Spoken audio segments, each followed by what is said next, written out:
kain, alat resusitasi, sungkup bayi, delay, salep mata, Vipka, baju bayi, bengkok. Yang terakhir adalah lampu sorot.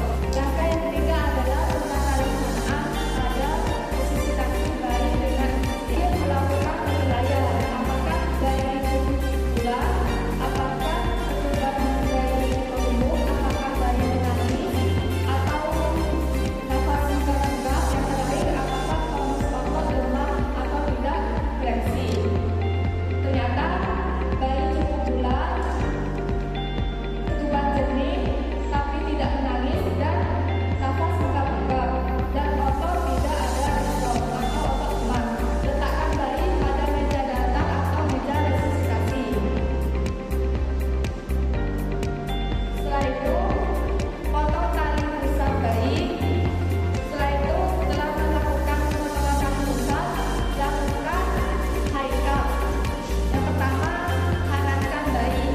Siapkan lampu sorot dengan jarak 60 cm dari bayi. Pakaikan topi atau baju hangat pada bayi.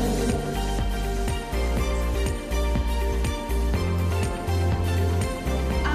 Yaitu atur posisi bayi. Atur posisi bayi dalam posisi ekstensi atau kepala bayi dongak di bahu bayi. Langkah berikutnya adalah isap lendir menggunakan delay. Yang pertama yaitu tekan. Setelah itu isapkan ke mulut sebanyak 3 kali. 1. Buang ke bengkok.